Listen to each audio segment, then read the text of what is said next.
are you able to mute everybody from your? Yes. Yes. Okay. We will. We can mute everybody from our back end of it. Yes. And then we'll be able to unmute ourselves if we want. That is correct.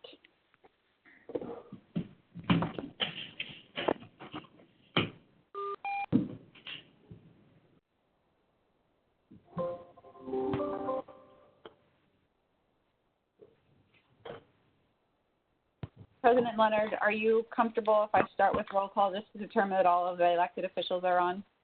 Yes, that was going to be my suggestion, Steph. Okay. Councilmember Tatino. Present.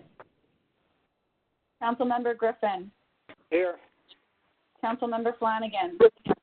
Present. Councilmember Barton. Anita, are you on? Councilmember Stokely. Here. Vice President Sokolowski. Here. President Leonard. Here. Mayor Aronson. Here. Mike Peters. I'm here.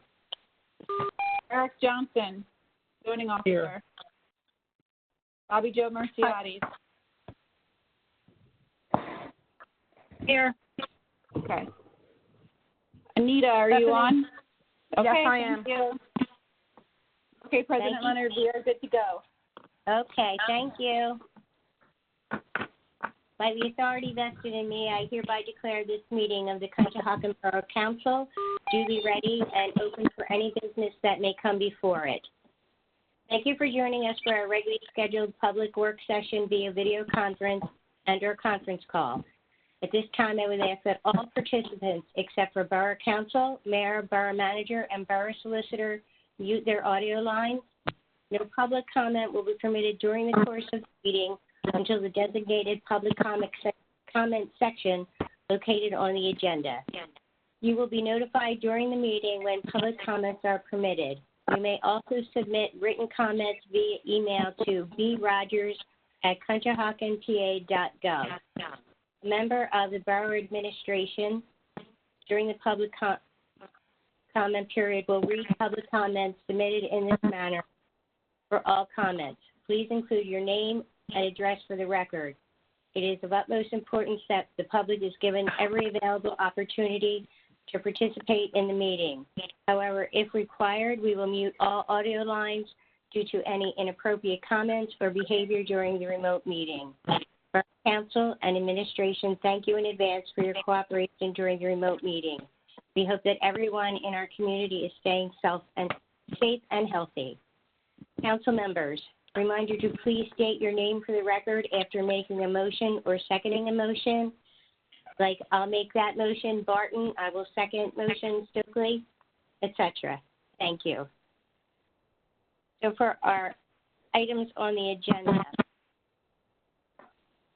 the first item is actually under council business. It is 72-74 Poplar Street Zoning Hearing Board application. Mr. Johnson? Yes. Okay. Good evening, everybody. Our first application that will be presented on tonight is for 7274 Poplar Street, which would be better known to most people as a location of Peppercini's Restaurant and Bar. As you know, the property, it's a small corner property. It's mostly occupied by the building, and it has a small concrete courtyard in the rear of the property, mostly used for trash and the fire escape. This past January, the borough became aware of a freestanding refrigerator that was newly constructed in the courtyard, and it had been constructed without prior borough approval. The refrigerator is an accessory structure, which has a requirement to be 3 feet from the side property line. However, it was installed within 1 foot of the property line. The applicant has submitted an application seeking relief to maintain the location of the refrigerator in relation to the property line. In addition to the variance, the applicant is going to have to demonstrate The noise, odor, and vibration created by the equipment in the patio area is within the performance standards of the Borough Code. And with that, I will turn it over to the applicant's representative. Good evening. This is Ed Hughes, attorney representing the applicant in connection with this zoning hearing board application. We're seeking Borough Council support with regard to the zoning application, which is scheduled for Wednesday, May 18th. We have the 48 square foot walk-in box, which was installed, unfortunately, without a permit, unbeknownst to the applicant, that it was required. So we're now seeking to leave the walk-in box at its current location. I submitted a zoning presentation plan and 4 photographs of the walk-in box, which is essentially a metal structure that was fabricated in place. We have installed, or previously installed at the neighbor Karen Young's request, a 6-foot high vinyl stockade fence along the property line, which shields the courtyard area behind our restaurant from her property. And so this is on the other side of the fence from her property. It doesn't make any noise, and there's no vibrations associated with it. We're seeking to allow this accessory structure to remain in its current location as opposed to 3 feet from the property line. The reason for the walk-in box is to provide fresh food for the restaurant. The existing refrigerated facilities in the basement are no longer adequate to support the restaurant, and this is the only location where we could have this walk-in box in the courtyard behind the kitchen area of the restaurant. So we're hoping for Borough Council to support our application, or at least take a neutral position with regard to our zoning hearing coming up. I think you have the photographs. You can see what the structure looks like. Yes, we can see it. Anyone have any questions? Yeah, I got a question. Do you have any of the neighbors complaining? Paul DeBono, are you on the line, Paul? What's that? Is Paul DeBono on the line here? No, this is Paul, you there? No, we don't have residents on right now. Yeah, he's the manager of the facility. Councilmember Griffin, Mr. Hughes, the question is, do we have any residents complaining? I do not believe Paul, who is the manager of the facility, is on the call. I don't know that. I know there's been some discussions between the restaurant and Karen Young in the past about noise and things like that. Again, there's no noise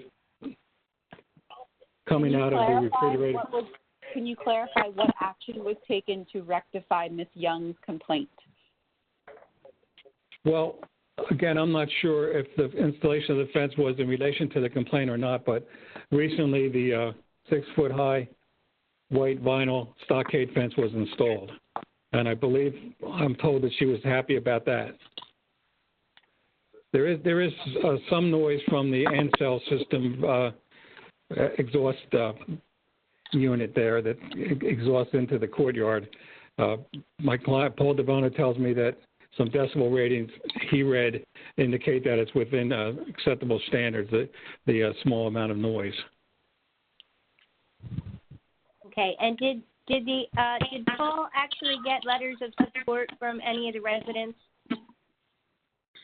Not to my knowledge. Okay, at this point.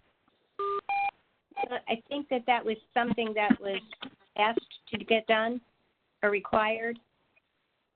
Yeah, if so, then that went past me. I missed that point. But we will circulate a petition throughout the neighborhood and see if we can get some positions from the neighboring properties. Okay, that would be great. That would be fine, yeah. The only other New. It's Tina. The only other comment is I know this property has had complaints in the past about trash and different things in the back area of it. And now that is there going to be an organized chaos back there, or is it going to get worse and where we'll hear more complaints about the back of the property? I certainly advise my client to keep it neat and clean back there. The box takes up a little bit of the room, so there won't be as much area for things to accumulate. But we could have that as a condition of any approval with the zoning board, that we would keep the trash and debris appropriately handled in the back. Yeah, I mean, it just concerns me that if there's space, that it's a pile higher. So I just know that we've gotten complaints about that before. Okay, I'll bring that to the applicant's attention. How about the grease barrels back there? Oh, I had complaints about them. I'll bring that to his attention as well. What you would like to see them removed on a more regular basis? Yes, I'd like to see that, and I'd like to see your report about the neighbors and see what they have to say about it. Okay. Sorry, Paul DeBone, I had trouble getting in. Hey, Paul. Hi, Paul. Hi, sorry I'm late. I had a little trouble. Hey, Paul, there was a question about have you spoken to any of the neighbors about your proposal? No, I did not. And what's your relationship with Karen Young? I'm sorry? How do you get along with Karen Young, 76 Poplar? 76, Karen. You know what? I don't really know by name. I'm just exchange pleasantries on the street. What was the circumstances surrounding the stockade fence that you installed? Our back door would open at night, and sometimes as we're going through the day, in the past our boxes, cardboard boxes, weren't organized so we can get a chance to get them organized. So we mutually decided to put up a fence. So I put up the fence. When you say mutual, you mean you and the next door neighbor? Debbie, yeah. Debbie, okay. Debbie still complaining? Not to me, no. No, not about the boxes. Well, the last time I heard, she was complaining about the noise. So nothing's really changed, which surprised me. But yeah, there was a rattling on our fan when about a week ago. That was the last time she complained, and we fixed it. Okay, I'd like to talk to her and see what she got to say about it. Sure. I don't have any more questions right at this time. I have one. This is Anita. Why wasn't the box put in the basement and replaced or add to the one that's there? So it's a second box. I have one in the basement, and we outgrew it. We just had nowhere to put our stuff, so it's an additional box. Because your business before this was more. I'm sorry? Is that correct? Because of the increase in business before the coronavirus? Yes. Okay. Yes. We dealt with just having the one box for a long time, and we just couldn't do it anymore. We outgrew it. Okay. So you couldn't put this one in there with that one? Nah. It's an old building. We pretty much duck everywhere in the basement in this building. My question is, why did you put it up without checking with anybody or getting no permits or anything? It was the first time I ever did it, and hindsight 2020, I would have. I thought it was our property. Just a mistake on my end. Hi, Paul. Flanagan. I have a question. Because you have the second refrigerated box, would you get fewer deliveries from trucks and different food companies during the week now?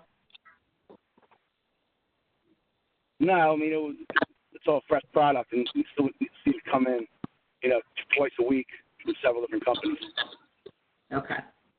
All right. And I see that there is fire escape stairs back there. Do we have any concern about anything about the box taking place around these stairs from a safety perspective? It's not under the stairs, and there's still the proper width to get by. Okay. Thank you. Hey, Paul, before you got on the line, there was concern about your grease barrels. Okay. Can you maybe handle them more efficiently or quickly? I mean, every other week, I could definitely look into it. I'm not sure what the problem is there. Mike? Yeah, at one time the grease was coming out on the pavement and down the steps, right on the sidewalk. Yeah, we had some vandalism, and it was just out of the reach of our cameras. So we had the guys pick up more often. You know, I guess I could chain them to the fence. Is what we could do. Okay, I had complaints I mean, that's Okay, so the complaints were basically due to the vandalism, I'm assuming. Yeah, at one point, I believe it was last summer, somebody had tipped one of them, and it was a disaster. You know. Okay. All right. Thank you. And there was also some concern about a little bit of trash and debris in the back courtyard area that maybe should be handled better or more efficiently. Okay, I'm pretty sure we resolved that, but we get pick up twice a week from our trash company. Okay. Okay. Thank you, Paul. Does anyone else have any questions? No. No? Okay. All right. Thank you. Thank you very much. Thank you. Thank you, Ed. Thank you, Paul. Okay. Okay, thank you. Take care. You too. The next item on the agenda is 301-303 West 4th Avenue Zoning Hearing Board application. Mr. Johnson? Yes. Okay, so the next presentation and properties that we'll discuss, it's two separate applications. The first one being 301 West 4th Avenue, and the second one being 303 West 4th Avenue. The properties are located adjacent to each other. They have the same owner, seeking the same relief, and they're going to be heard together at the zoning hearing board. So we'll just have one combined presentation on this one. So each property is constructed with a single-family home that was built as part of a 4-lot subdivision that was approved back in 2014. Lot 1 on the property was an existing house that remained, and the other 3 lots were developed with new homes. In this case, we're discussing Lot 1 and 2. I just want to give you a brief definition of 2 of the zoning code sections that apply to this application. First, being required front yard setback in the BR1 district is 25 feet measured from the right-of-way, except where there are existing buildings on the street. Then the building line of the majority of the buildings on that side of the street is what the front yard is set at. Additionally, we have unenclosed porches are permitted, and they're allowed to extend up to 1/2 of the front yard, or up to a max of 10 feet, whichever is less. The approved land development plan indicated that both properties would have a 5-yard front yard setback measured from the right-of-way, and this is less than the 25 feet, which means the established setback of the majority of the homes on the block, not just the homes immediately to the right or the left, was set at 5 feet. And as we referenced, that home that was left on the property is set back 7 feet from the right-of-way. The approved plans also do not include any front porch extending beyond the front of the house. The houses were constructed, and the as-built plans were submitted and reviewed by the borough engineer, who identified that both houses had been constructed less than 1 foot behind the right-of-way, and the property at 301 West 4th also had an unenclosed front porch that extends the full width of the front yard and into the right-of-way. A notice of violation had been issued to the property owner on March 16th, subsequently leading to this application we're reviewing here, in which the applicant is challenging the decision of the zoning officer where an alternate of variance permits the buildings as constructed. And with that, I will turn it over to the applicant. Amy, are you on? Can you guys hear me? I'm Russ. Hi, Russ. Hi, Russ. Hey, Russ. Hey, hello, everyone. I'm texting Amy. Amy's on video, but she cannot hear the video. She's hearing music. The audio cut out. She's hearing music, but she is here by video. Okay. Can she just call in to using her phone? Can you try that, Amy? Oh. No, I got to text her. Can you text Amy? I'm talking here. Yes, Russ, we can hear you and we can see Amy, but I cannot hear Amy if she's talking. So if she can just call in using her phone, that's another option for her, as opposed to using her computer. We're texting her right now, telling her to call in. Okay. I don't know if I should say too much. Hello, everyone. How you doing, Russ? Hi, Russ. Is there another picture that you can show there? Yeah. All right, if I can give, you want me to talk a little bit? Yes, Russ, I would. Yeah, Russ, explain what's going on. All right, you're looking at the original engineering plan there that shows like big envelopes of where the houses could go, and they're showing all those homes in a row. How it actually got built was the house I'm living in right now, 241 West 4th Avenue, lines up with all the houses, on average, with all the houses on the 200 block of West 4th Avenue. The other two houses that I built, I'm sorry, what was that? Is that lot 1? No, it's lot 3. Lot 3. Okay, thank you. Okay. That's on the 200 block of West 4th Avenue. And there's not a problem with that house. But the other two houses, 301 and 303, that's where I got a violation. They line up with, and that's 301 and 303, they line up with all the houses on the 300 block of West 4th Avenue. So it's not the plan that we looked at 7 or 8 years ago. It does not match that plan. The as-built that I submitted show that 301 and 303 line up with all the houses on the 300 block. Amy, are you in? I am. I'm now in on a different line. Sorry about that. The access code wasn't working. Apologies, everybody.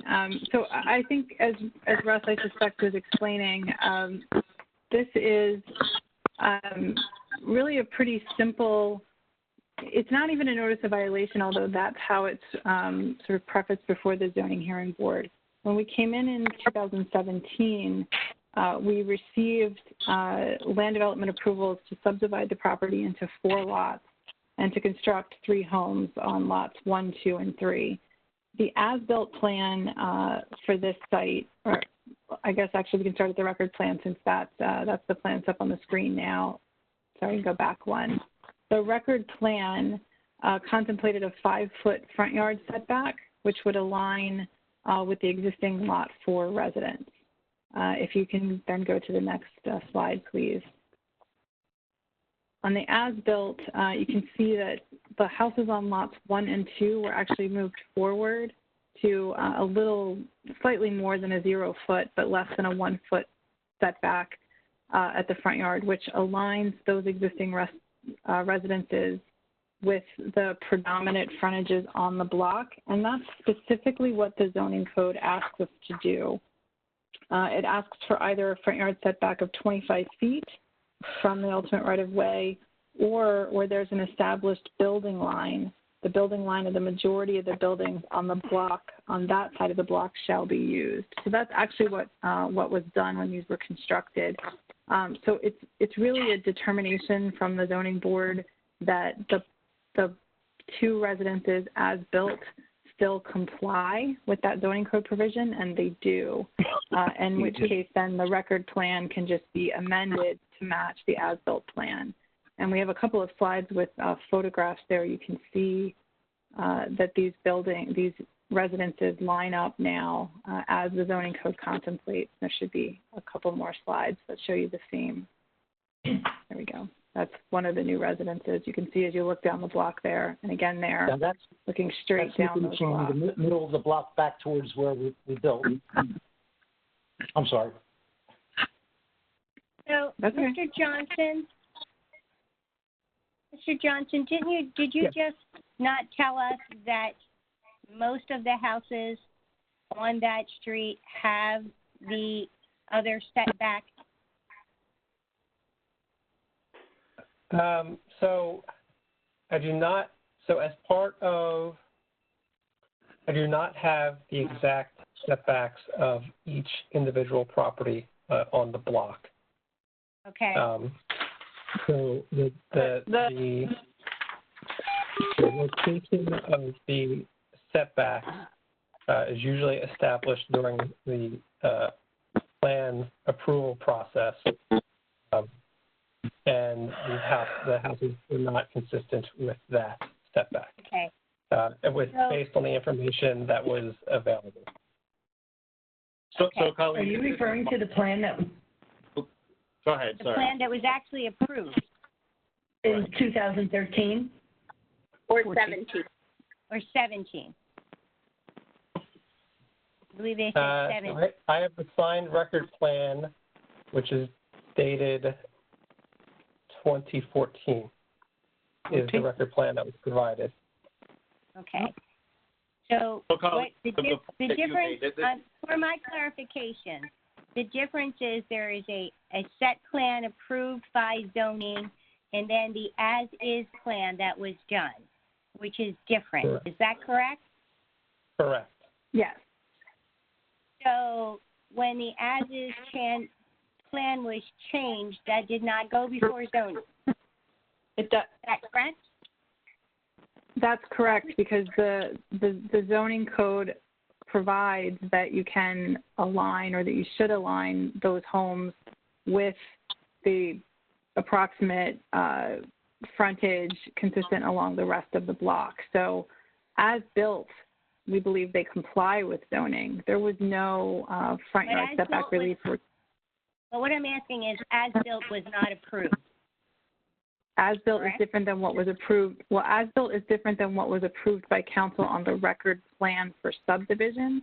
There was never a request for zoning relief in the original zoning application because we didn't need it under the front yard setback provision.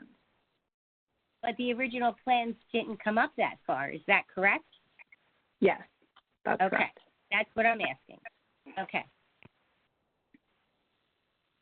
The record plans are plans That are is what they submitted. will approve for the zoning hearing board if they can. That will be what the hearing consists of. Mike, can you state that again? You went in and out. Oh, sure. Sorry. I said when they come before the zoning hearing board, the information relating to the existing setbacks, I expect that will be a large portion of their case. So the questions that you're asking, Colleen, will be answered at the hearing itself. Okay. I'm a little confused that it's someone who has been on zoning for so long, up until December, didn't take it back to zoning to get approved. Maybe I'm misunderstanding that. So here's my understanding. We weren't involved at the time, but my understanding is when you read that zoning provision, what it provides is that the building line can be consistent with the majority of the buildings on that side of the block. And as it was originally shown in the approved plan, they were aligning with the existing home, which is on lot 4. When you actually look at the buildings along the length of that block, the vast majority of them are much closer to the 0-foot front line where these homes are currently constructed. So Russ didn't believe that he needed zoning relief. His understanding of that provision was... Russ would know better. Well, no, I think that I think these buildings as constructed do comply with that zoning provision.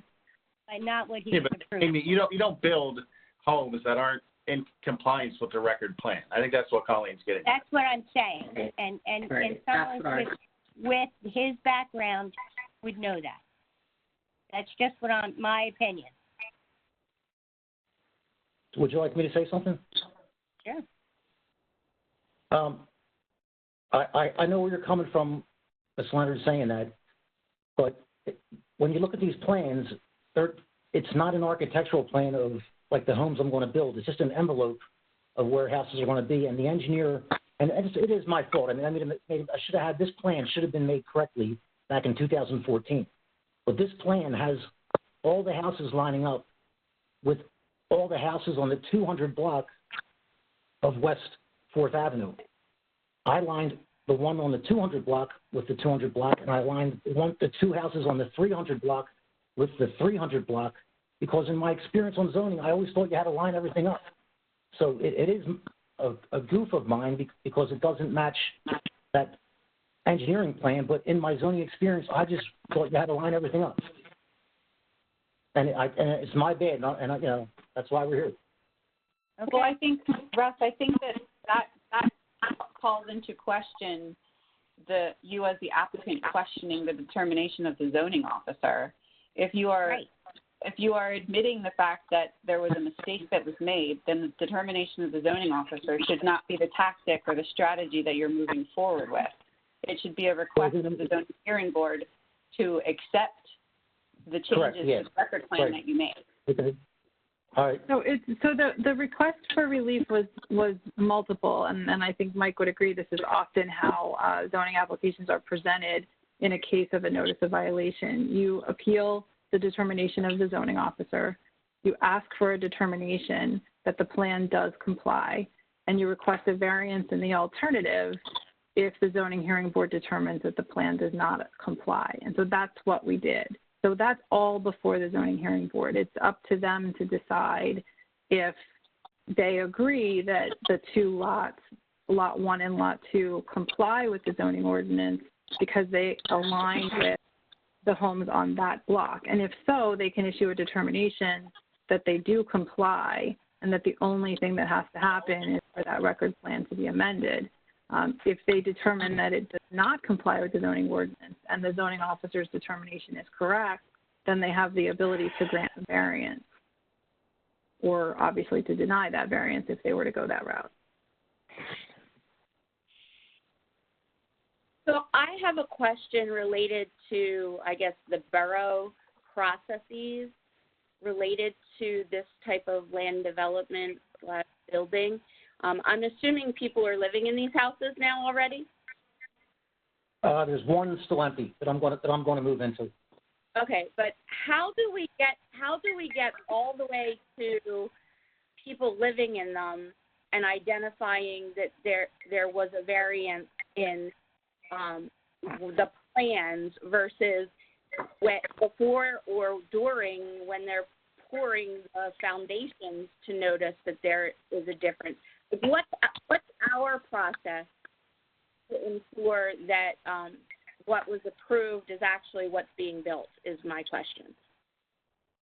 So, Tina, from a land development and a zoning perspective and an inspection perspective, we inspect for public improvements. So the land development process takes place, land development agreements are signed, zoning decisions are finalized. The developer and the applicant at that point is responsible for following the stipulations of the approvals for both land development and zoning. So we don't expect, nor do our inspectors go out onto site with a tape measure to ensure that the foundations are being poured in the correct location. The developer is responsible for that. In this case, it would be that the setbacks for the record plan would have been complied with. So from a safety perspective, from erosion controls, et cetera, that's what the borough is inspecting for on site, on these construction sites.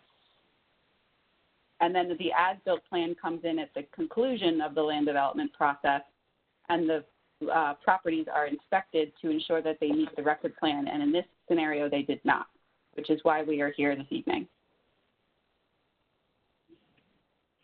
So it's almost as though we hope in good faith that people follow zoning ordinances and guidelines, but if they don't, they don't. Why do we wait? When I poured those concrete footings, I could see they were in line with all the homes. So, every inspector, it didn't ever look out of place. It's my 2 cents.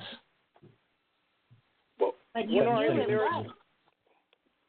wouldn't our engineer have something to do with this? No. No, our engineer approved. I'm about inspecting the building. Why do everybody wait till these buildings get all the way up?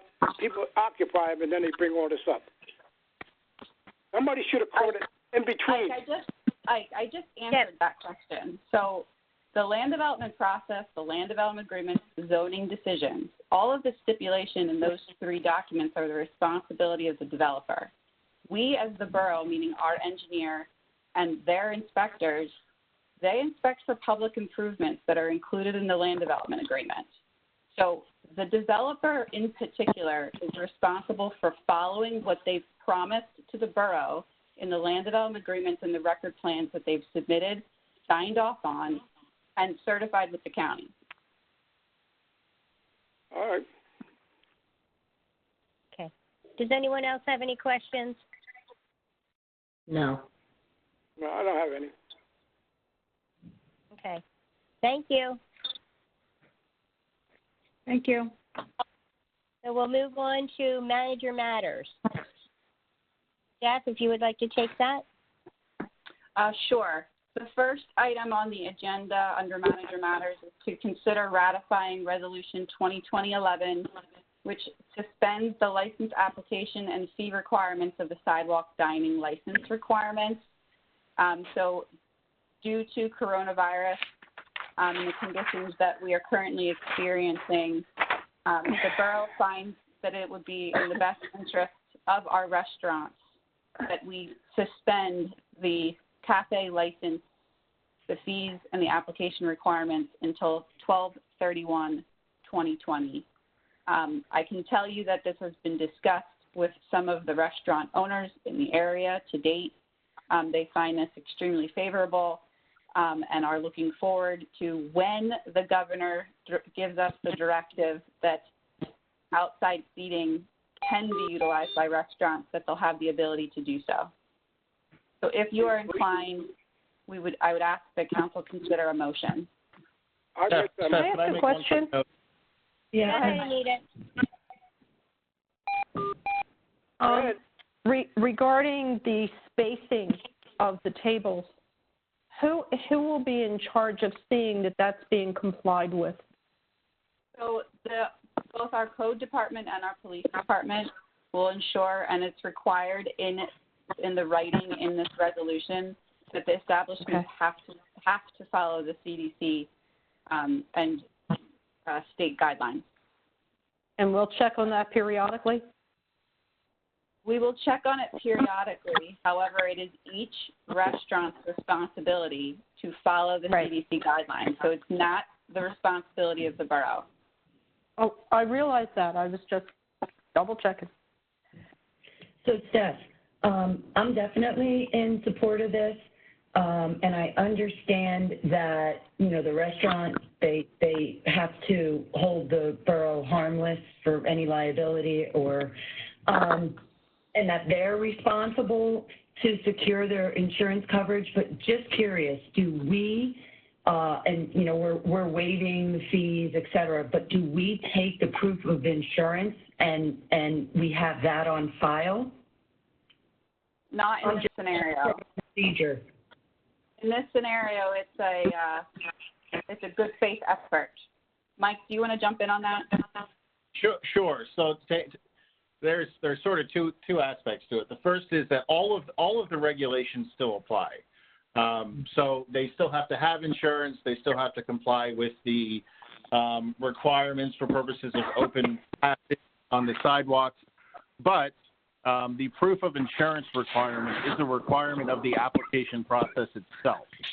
So to the extent we've waived that process, no, we will not have a piece of paper in hand that provides for the insurance coverage. Now, there is an indemnification clause that also protects the borough, but if you wanted to include the requirement of insurance paperwork being submitted to the borough, it undercuts somewhat the waiving of the application process, but it is at council's discretion. I would suggest that we do that. I mean, we're waiving the fee and just moving straight through that process, but I would suggest that we have the paperwork. I have a question, this is Jane, about when they do their business application license just for the restaurant, don't we get proof of insurance at that point? It's a little bit more than that because the proof of insurance for this cafe license includes the cafe license area and it lists the borough as an insured. Oh, okay. Yeah, so there's an additional part of it. Yeah. And is that something we require now? Yes, we do require it now, and it's required under this ordinance.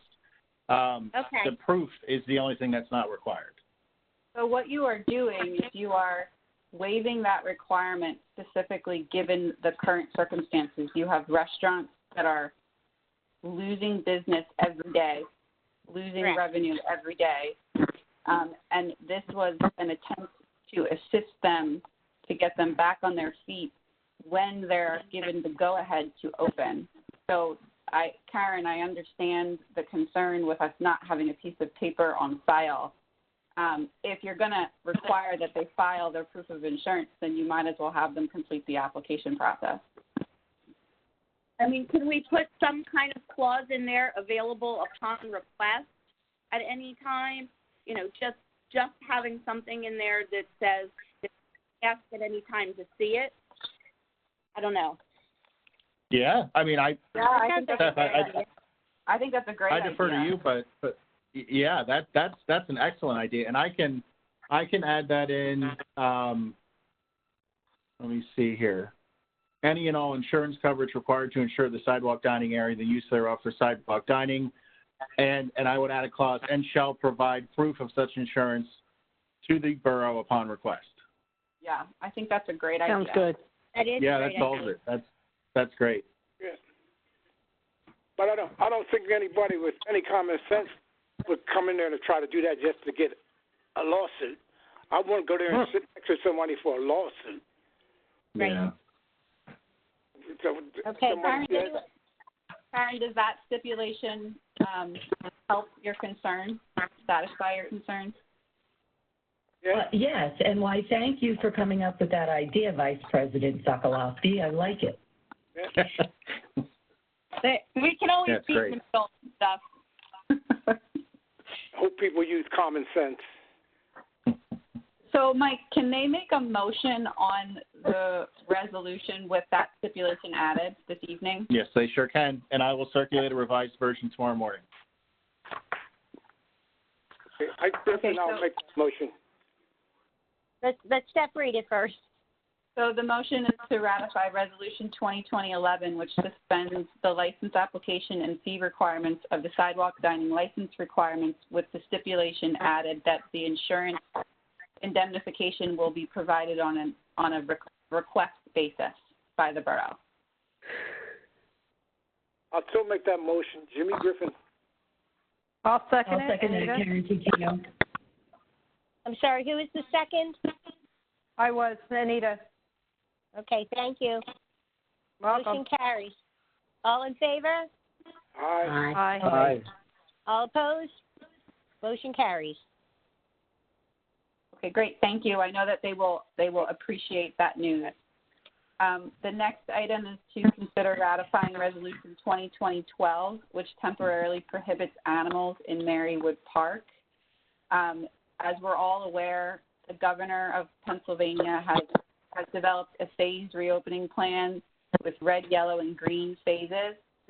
So in preparation for reopening of businesses, reopening of parks, we are making certain adjustments to our current regulations. One being that once we hit the green phase of the reopening plan, that it would be in the best interest of all the users of Marywood Park, which is currently dog-friendly, would become prohibited. So bringing of dogs or other animals per this resolution would be prohibited into the park until council deems otherwise. Mike, anything to add on that? No. The only comment I would make is it's actually worded right now, Steph, and this may have been just a miscommunication on my part, that the restriction would be lifted when we hit the green phase. Is that accurate or not? From what you just said, it sounds like that is incorrect. Oh, no, I'm sorry. No, that is correct. So once we went back to I'll say normal, which yes, would be in the green phase, we would go back to our normal regulations. I'm sorry if I confused that. And I may have misheard, but I have nothing else to add. That is all that this ordinance does. Because Marywood Park is dog friendly, it simply suspends that so that everyone is able to use it safely until the green phase. That's correct. So can I just clarify that a little bit further? And thank you, Mike, because I picked up on that too. So the idea would be in the yellow phase, we may not be able to open the playground equipment, but we would be able to share the green space with our community so that those who actually wanted to picnic in the park or play in the park wouldn't have to worry about sitting or stepping or interacting with any animals left behind that I know most people try to clean up, but this is really just trying to make sure we're making people safe in the yellow phase before we hit the green phase so that we could use all the areas. Is that how everybody understands it? Yeah. Correct. Correct. That's how I wrote it. Yes. Thank you. Yeah. I got a suggestion. Are we going to put a sign up there and say no dogs allowed in the park temporary? We are, yes. Or follow notice? Yes. The signs are made and ready contingent upon council approval. That sounds good to me. Okay, any more questions? No. Okay, so I would like a motion to ratify Resolution 2020-12, temporarily prohibiting animals into the Marywood Park. I'll make that motion, Sokolowski. I'll second it. Jimmy Griffin. All in favor? Aye. Aye. All opposed? Motion carries. The next item is to consider approving Resolution 2020-13, which approves an extension of the local disaster emergency. So as you'll recall, in March, the mayor proclaimed a local disaster emergency in the Borough of Conshohocken due to COVID-19 in Montgomery County. By emergency resolution, council ratified and extended the aforementioned proclamation, and the local disaster emergency persists currently. Therefore, the request tonight of council is to extend the local disaster emergencies through June 3rd, 2020. Any questions? No. Okay, so I'll make that motion, Tutino. I'm going to read it. A motion to approve Resolution 2020-13, approving an extension of the local disaster emergency to June 3rd, 2020. So now we'll do the motion. Hello. I'll make that motion, Stokely. I'll second Barton. All in favor? Aye. Aye. Aye. All opposed? Motion carries. The next item is to consider accepting the resignations of 2 Dog Park Advisory Committee members, specifically Celia King, and Nick Cerulli. They're resigning from positions that are vacancies for 2-year terms until December 2021, and the positions, if council accepts the resignations this evening, will be advertised on the Borough website. Okay. And they both are moving out of the area, correct, Steph? They're moving, and they have other obligations that are demanding their time. Okay, so if no one has any more questions, I would like a motion to accept the resignation of Celia King and Nick Girelli from the Dog Park Advisory Committee. I'll make that motion, Barton. I'll second it, Griffin. All in favor? Aye. Aye. All opposed? Motion carries. The next item is to consider approving 144 West 9th Avenue Financial Security Release Number 1 in the amount of $45,196.75. The site has been reviewed by our borough engineer. Her recommendation to release the request was attached in your meeting materials. And the motion is in front of you this evening. We are striving to get money we can back into the hands of the contractors at this time. Everything been paid for that they owe us, right? Everything that is included in this escrow release was reviewed as complete by our engineer, yes. Okay. Jimmy Griffin, I'll make that motion. I'll second it. Jeff, do I need to read it? The motion is just to approve 144 West 9th in the amount of $45,196.75. Okay. All in favor? Aye. Aye. All opposed? Motion carries. The next escrow release is to consider approving 701 Jones Street security release number 4 in the amount of $18,183. Same thing, our engineer has been down on site and reviewed the request by the developer and has determined that that amount of money is sufficient to release at this time. Okay. So I would ask for a motion to approve 701 Jones Street financial security release number 4 in the amount of $18,183. I'll make that motion. Ike Griffin. I'll second. Pardon. All in favor? Aye. Aye. All opposed? Motion carries. The last item under manager matters is to consider approving a tuition reimbursement for Detective Walter. This is a CBA item for the police contract. If you are inclined to make a motion to approve a tuition reimbursement for Detective Walter. I'll make that motion, Tutino. I'll second it. Ike Griffin. All in favor? Aye. Aye. All opposed? Motion carries. Thank you, President Leonard. You're welcome. The next item on the agenda is legal matters. We have a discussion on Amerisource Bergen RACP grant-related agreements. Mr. Peters? Thank you, President Leonard. I circulated to Council a memorandum that summarized the agreements that were included in your upload packet. This is a redevelopment assistance capital program grant. Council is familiar with these grants. You have processed them before. This grant in particular is in the amount of $8 million. The grantee with the Commonwealth of Pennsylvania is the Montgomery County RDA. There are sub-grantees underneath the RDA. Those are Amerisource Bergen and SORA as the developer. The $8 million is to be used for the tenant fit-out portion for Amerisource Bergen. The borough gets pulled into this because under the guidelines for RACP, there needs to be an entity with taxing power involved in the contract. The RDA does not have taxing power. The borough, as the host municipality, is the default taxing entity. And what the agreements do, there are 4 of them.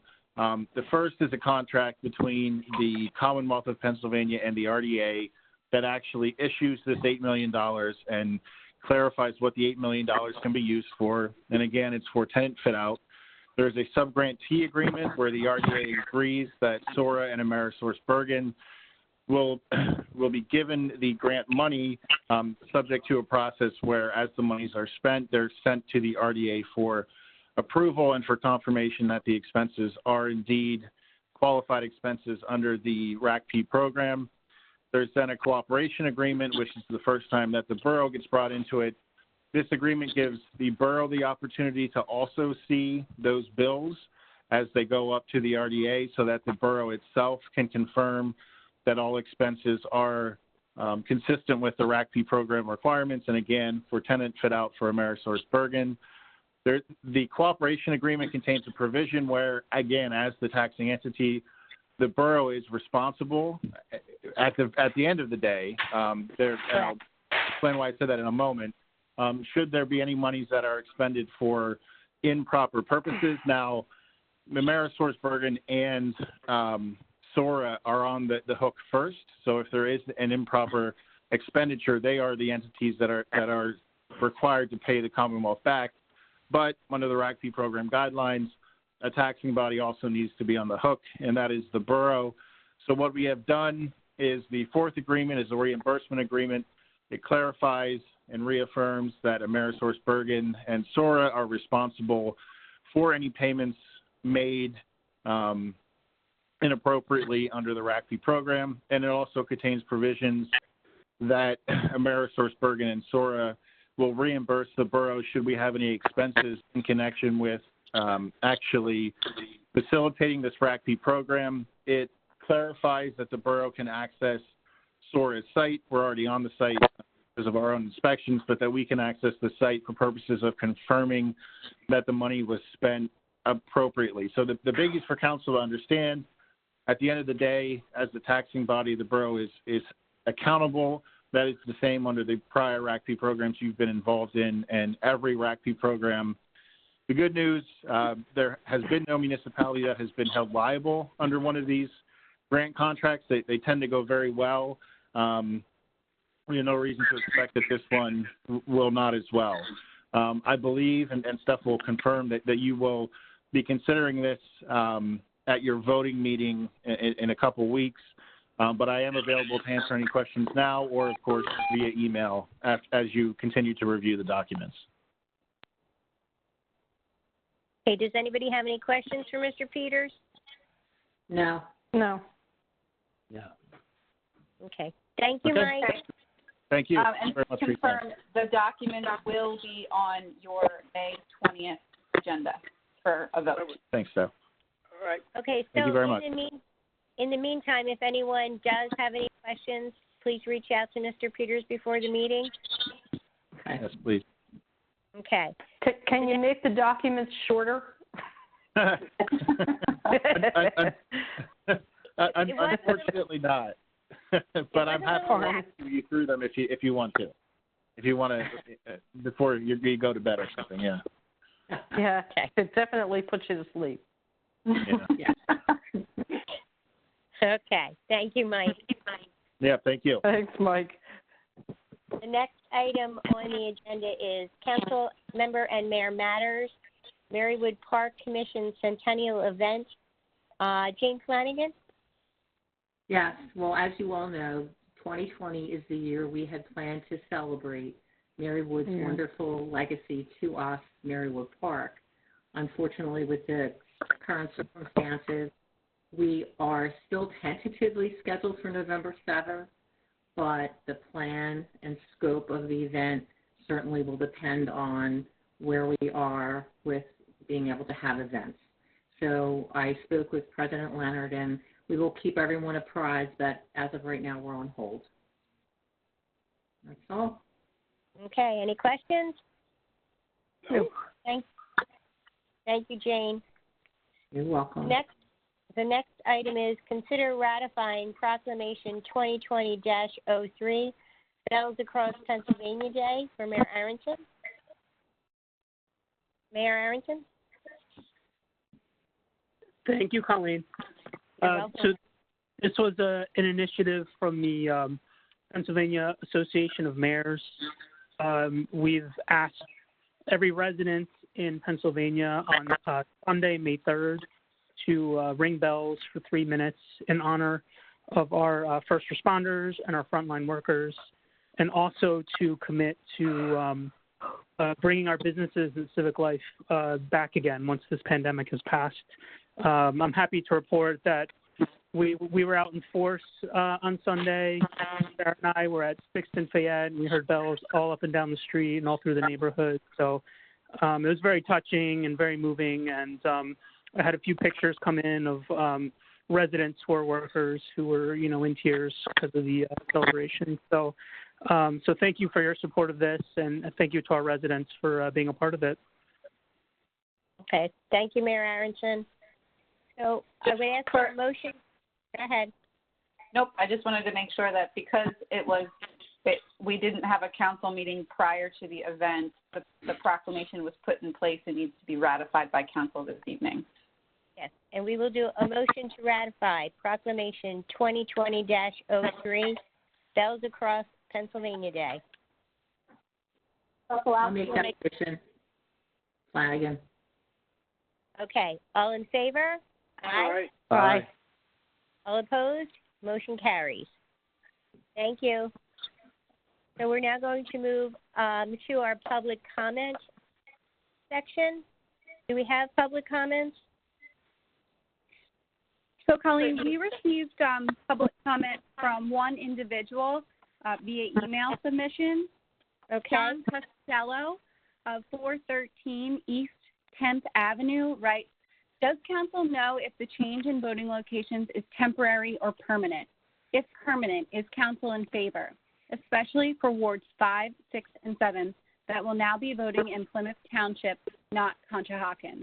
If the change is permanent and council is not in favor, is council going to send a letter voicing their opposition? As a resident of Conshohocken, I think it is wrong to have to vote in another municipality, again, if the change is going to be permanent. Since wards 1, 2, 3, 4 are voting at Conshohocken Elementary, surely all of Conshohocken could vote there. 7 wards would need 7 rooms and should be doable. Is the borough still going to have the fireworks this year? I have heard they are still on. How will social distancing work? I doubt everyone in Conshohocken is going to stay home and watch the fireworks from their house. Personally, I would not be able to see them from my house if I stayed home. How would you prevent other people from different municipalities from attending? The few people I have had discussions with say cancel the fireworks, save the money, and have a bigger, better display next year. Thank you. Okay. So in answer to the voting is definitely temporary for the primary only. It is not something that is going to be permanent. For November, the voting polls should go back to where they were. We also have concerns on having our residents vote out of the area. I have expressed those concerns. I'm waiting to hear on them, but it is definitely just a temporary for the primary election because there are not a lot of people also to work the polls, and that was a big concern with it. So that's why that there is half of what there was. Anyone else? And Colleen, we're also stressing that you do mail-in. Yes, absolutely. Right. So, does anyone know what website that is? Yes, at votepa.gov. and everything is also on the borough's website regarding mail-in ballots. Good. And that is definitely what we are all encouraging our residents to do at this point to keep them safe. So the borough was notified by the county that there is a meeting on May 11th Correct. to finalize the decision of this. The boroughs and townships were not necessarily involved in the original plan that was presented by the county commissioner. And so if anyone has concerns or would like to express those, please make sure that you can either attend the meeting on the 11th or send an email or information over to the county to let them know about how you feel about it. Eileen Leonard, our president, has reached out to the commissioners to let them know that we believe that it's probably not the right decision to have our community going outside of the community to vote. So correct. Been put in place already. So we hear and we have a good handle on what our constituents would prefer.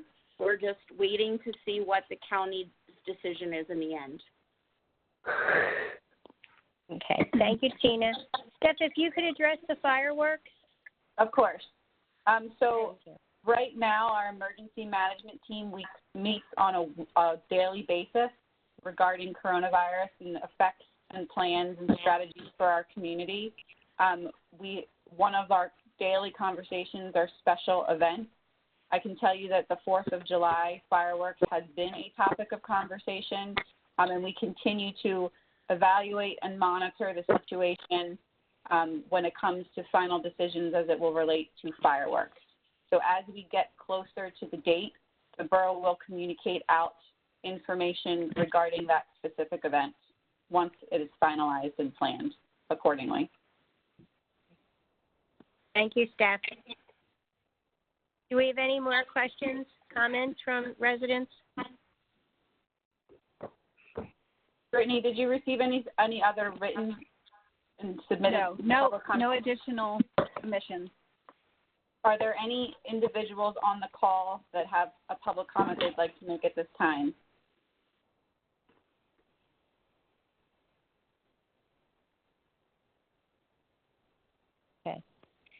Okay, so we will go to our mayor and council. Mayor Aronson, do you have comments? Yeah, so we unfortunately had to cancel the art festival and car show this year because of the COVID pandemic. My team is very pleased to announce that we are trying to do it virtually. So if any of our residents go to ConshockenArtsFestival.com, we are going to have on June 6th a virtual celebration, cars with trophies. We're going to have live music for 11 hours, and we're going to have a whole page full of artists where you can go and look at their work, as well as live art classes. So we're trying to make the best of a difficult situation while still having our community event. So if anyone wants to check it out, it's going to be at ConshockenArtsFestival.com. And that's it. Thank you, Mayor Aronson. Stokely? I have nothing tonight. Thank you. Okay, Ms. Barton? Just adding to the mayor's May 3rd event. It was fun. I think we all had a good time, and it's just one way of showing that we care about those who care about us. Thank you. That's it. Ms. Sokolowski? I have nothing for tonight. Okay, Ms. Flanagan? Just everyone be safe. Nice to see you all, talk to you. Okay. Just hope everybody stays safe, and I hope to see you soon. Mr. Tino? No, nothing for this evening. Thank you. Okay. Do we have Chief Metz this evening? Yes, Colleen, I'm here. Hi, George. I don't have anything other than, who's Jimmy Griffin? That's me. Hey, Griffin. Oh, he was the Ike Man. That is the Ike Man, but I give you my good name at times, my legal name. Okay. It did take me a minute on that one. Yeah, he got me. He's doing ball. He caught me. That's good. I love it. Nice to have the chuckle. Thank you, Chief Metz. Yeah. So I would just like to remind council and the residents, tonight was our regular working meeting, and at the working meeting, we obviously discussed things that will come up for a vote at our voting meeting in 2 weeks. So if anyone does have any questions or concerns, please reach out to one of your council members. And council members, if you have any questions or concerns, please reach out to everyone before the working meeting, as a lot of these things are advertised and paid for before, and we vote on them. And I would prefer that we have everything set for the voting meeting and not changed at the voting meeting. And that's it. And everyone stay safe and healthy. Thank you. Meeting adjourned. Good night, everybody. Good night, everybody. Stay safe, everybody. Thank you, You too. All right, see ya.